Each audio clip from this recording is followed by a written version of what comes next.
இன்னைக்கு நம்ம ரெட்ரோ ரெசிபிஸ்ல ரொம்ப நீட்டா நம்மளோட கிச்சன் மேடையை எப்படி மெயின்டைன் பண்றதுன்னு பார்க்க போறோம். நிறைய திங்ஸ் இல்லாம நம்ம கவுண்டர் டாப்பை எப்படி ஃப்ரீயா வச்சுக்கிறது அப்படின்றதான் பார்க்கலாம் வாங்க. இப்ப நீங்க பாத்துட்டு இருக்க இந்த ஃபிளவர் வாஸ் ட்ரேவை நான் என்னோட கிச்சன் கவுண்டர் டாப்ல வச்சிருக்கேன். எதுக்கு இந்த வாஸ் அப்படின்னு நீங்க நினைக்கலாம். ஃபிளவர் வாஸோ இல்ல ரியல் ஃபிளவர்ஸோ வச்சு பாருங்க. நீங்க மார்னிங் உள்ள நுழையும் போதே நம்மளோட மைண்ட் ரொம்ப ரெஃப்ரெஷிங்கா இருக்கும். இப்ப பாருங்க, அந்த ட்ரேல ஒரு தனி ஆர்கனைசர்ல ஒரு பென் ஸ்டாண்டோ இல்ல எது வேணாலும் நீங்க வச்சுக்கலாம். காஃபி மக்கு கூட எடுத்துக்கலாம். அதுல நான் லைட்டர் மட்டும் தனியா வச்சிருக்கேன். அது கூட வேற எதுவுமே வைக்கல, எடுக்கும் போது ஈஸியா இருக்கணும்ன்றதுனால. இந்த பென்சில் நான் ஏதாவது நோட் பண்ணிக்கிறதுக்கு வச்சுப்பேன். அதே மாதிரி ஸ்க்ரூ டிரைவரோ இல்ல இந்த கேஸ் கிளீன் பண்றதோ ஏதாவது ஒண்ணு இருக்கும். இப்படிதாங்க நான் அதை ஆர்கனைஸ் பண்ணிருக்கேன். தனியா ஒரு பாக்ஸ்ல குக்கர் வெயிட் எல்லாம் வச்சிருக்கேன், தேடாம எடுத்துக்கலாம். கூடவே ஒரு மேட்ச் பாக்ஸும் இருக்கும், எப்பயாவது யூஸ் பண்ண. ரொம்ப ஹேண்டியா அந்த உரல் பாருங்க, மிளகு சீரகம்லாம் தட்டிக்கிறதுக்கு. அதையும் அந்த ட்ரே உள்ளே வச்சிருக்கேன். இந்த குக்கர் வெயிட், லைட்டர், அந்த உரல், என்னோட ஃபிளவர் வாஸ் எனக்கு பிடிச்ச கலர்ல வச்சிருக்கேன். நீங்களும் ட்ரை பண்ணி பாருங்க. இப்ப நீங்க பாத்துட்டு இருக்க செராமிக் ஜார்ஸ்ல புளி, கல்லுப்பு, தூள் உப்பு, மிளகு, சீரகப்பொடி இது எல்லாமே இருக்கும். இந்த செராமிக் ஜார்ஸ் நான் மேல் ஷெல்ஃபை கீழே எக்ஸ்டெண்ட் பண்ணி அது ஓப்பன் ஷெல்ஃபா இருக்கும். இதையும் நான் கார்னர் ஸ்டாண்ட்ல வச்சு கவுண்டர் டாப்பை ஃபில் பண்ணது கிடையாது.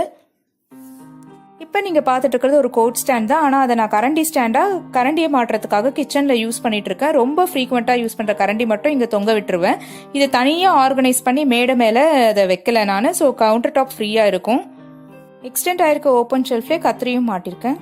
இப்ப நீங்க பாத்துட்டு இருக்கிறது ஒரு சிம்பிள் ஆர்கனைசர் தான். இதை நான் ஸ்பூன் ஸ்டாண்டா யூஸ் பண்ணிட்டு இருக்கேன். இந்த ஸ்பூன் ஸ்டாண்டையும் நான் மேடை மேல வைக்கல, அந்த இடமும் ஃப்ரீயா இருக்கணும் அப்படின்றதுனால என்னோட மாடுலர் கிச்சன்ல புஷ் அண்ட் புல் ரேக்ல ஆணி அடிச்சு நான் இந்த ஸ்டாண்டை மாட்டி வச்சிருக்கேன். பாருங்க, ஆணி இருக்கு. ஈஸியா இதை எடுத்து அதுல மாட்டிடுவேன். ஸ்பூன்ஸ் மட்டும் அரேஞ்ச் பண்ணி வச்சிருக்கேன். எடுக்கிறதுக்கும் நமக்கு ரொம்ப ஈஸியா இருக்கும். அதே மாதிரி கார்னர்ல சப்பாத்தி தேய்க்கிறதையும் கல்லையும் நான் மாட்டி வச்சிருக்கேன். இதுவும் ஆன்லைன்ல வாங்கின ஸ்டாண்ட் தான். இப்ப நீங்க பாத்துட்டு இருக்கிறது ஒரு மேக்னெட்டிக் ஹோல்டர் தான். நான் இதை கத்தியெல்லாம் வச்சுக்கிறதுக்கு யூஸ் பண்ணிட்டு இருக்கேன். கீழே உங்களுக்கு அந்த வியூ காமிக்கிறேன் பாருங்க. ரொம்ப ஈஸியா இருக்கும், எடுக்கிறதும் வைக்கிறதும். மேக்னெட்ன்றதுனால ஈஸியா ஃபிக்ஸ் ஆயிடும். தனியா நைஃப் ஸ்டாண்டுன்னு ஒண்ணு மேடை மேல மெயின்டைன் பண்ண வேண்டாம். அப்போ மேடையும் நமக்கு ஃப்ரீயா இருக்கும். இன்னொரு ஹோல்டர் அந்த கத்தி ஸ்டாண்ட் கீழே இருக்கு. அதுல பாட்டில் கிளீன் பண்ற பிரஷ், ரேரா யூஸ் பண்ற ஸ்பூன்ஸ் எல்லாமே இருக்கும். அதுக்கு கீழே பாத்தீங்கன்னா நான் டிஷ் வாஷ்க்கு யூஸ் பண்ற ஸ்பாஞ்ச் எல்லாமே அதுல வச்சிருப்பேன். இந்த மாதிரி நீங்க அதை மெயின்டைன் பண்ணிட்டீங்கன்னா அந்த சிங்க் சுத்தி நீங்க தனியா ஒரு ஆர்கனைசர் வைக்கணும்னு அவசியம் இல்லை. இதை மட்டும் திருப்பி உங்களுக்கு காமிக்கிறேன் பாருங்க. மேல கத்தி ஸ்டாண்டு, அதுக்கு கீழே இந்த ஸ்பூன் ஆர்கனைசர், அதுக்கு கீழே இந்த சின்ன ஹோல்டர். இதுல நீங்க எத்தனை ஸ்பாஞ்சஸ் வேணாலும் வச்சுக்கலாம். வெயிட்லெஸ்ஸா தான் இருக்கும். எடுத்து மாட்டிக்கலாம். ரொம்ப நீட்டா மெயின்டைன் பண்ணிக்கலாம் சிங்க் ஓரத்துல. அடுத்தது இந்த மாதிரி ஊக்ஸ் யூஸ் பண்ணி என்னோட விண்டோல என்னெல்லாம் நான் ரொம்ப ஃப்ரீக்வெண்டா யூஸ் பண்றேனோ அதை மட்டும் மாட்டி வச்சிருப்பேன். கொலாண்டர், இந்த உடன் ஸ்பேச்சுலாஸ் இல்ல கரண்டி, மத்து எல்லாமே இருக்கும்.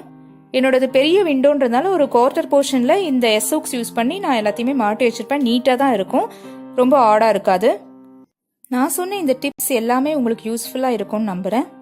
கவுண்டர் டாப்பை ஃப்ரீயா வச்சுக்கிறதுக்கு நீங்களும் இந்த மாதிரி ட்ரை பண்ணி பாருங்க. என்னோட அந்த குழவி நீளமானதுன்றதுனால இப்படி வச்சிருக்கேன். இந்த ஆயில்ஸ்லாம் கூட நான் கவுண்டர் டாப்ல வைக்க மாட்டேன்னு ஏற்கனவே ஆயில் ஆர்கனைசேஷன்ல சொல்லியிருக்கேன். எதையுமே வைக்காத கவுண்டர் டாப்ல என்ன இருக்குன்னு நீங்க பார்க்கணும்னு விருப்பப்பட்டீங்கன்னா கீழே கமெண்ட் பண்ணுங்க. இந்த டிப்ஸ் உங்களுக்கு யூஸ்ஃபுல்லா இருந்தா லைக் கொடுங்க, சேனலை சப்ஸ்கிரைப் பண்ணுங்க, பக்கத்துல இருக்க பெல் பட்டனையும் ஆன் பண்ணிக்கோங்க. இந்த மாதிரியான இன்ட்ரெஸ்டிங் வீடியோவோ இல்ல ரெசிபிஸோடயோ பார்க்கலாம். தேங்க்யூ.